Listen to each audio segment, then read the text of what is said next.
Awu madoda, Bhojabhoja nabafazi baseMhlaba Uhlangene bakhamntwana amadiloso phuzanya nosebeyanyuka. Twaye ephinyuye makusuka uyephinyuye wakusohlukana unyaka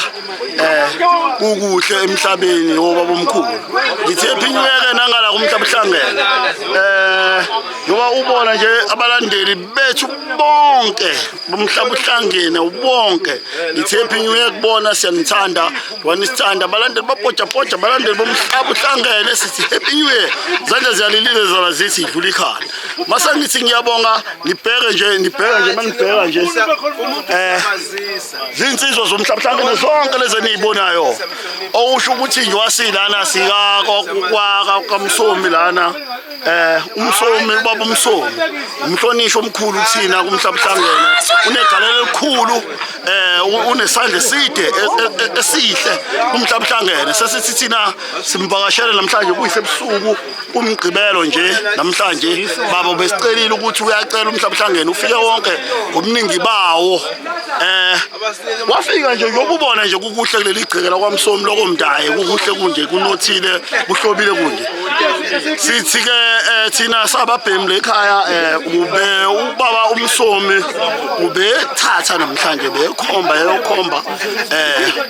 umuntu wesimame othize kodwa lokho ke ngingagcini kone kakhulu ngoba nabalandeli bethu ndokufuna ukuze kube kuningi sithi nje nina kunyaka omusha nina abalandeli boMhlaba Uhlangene sihlangene namhlanje kulolu suku la namhlanje kumgqibelo ngegaba kusuka badidiyeli kwehle njalo ngeinduna kuze kuyophuma emajongweni ngoba sile ekhaya nje Kwamsomi siyajabula futhi njengenjwayelo nje phela nikhumbula ukuthi phela ezefenye ke izona lezi ziyanaba nje ngoba kunathi wobunje nje akekho nako omunye akunakuwe Bhojabhoja akunakuwe muntu yonke into right nje zonaba nje sobe sasintshela ngelinye ilanga nje uBhojabhoja efanele ihembe nje ukuthize nje ngiyayibonela nje namhlanje kuthiwa ke sigqoke nje sinje tasha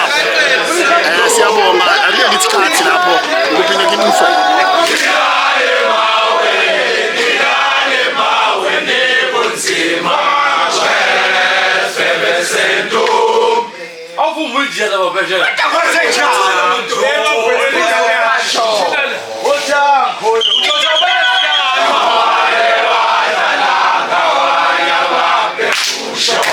Uthangithule uthangkhulume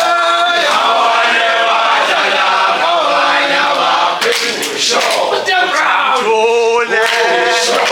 uthangkhulume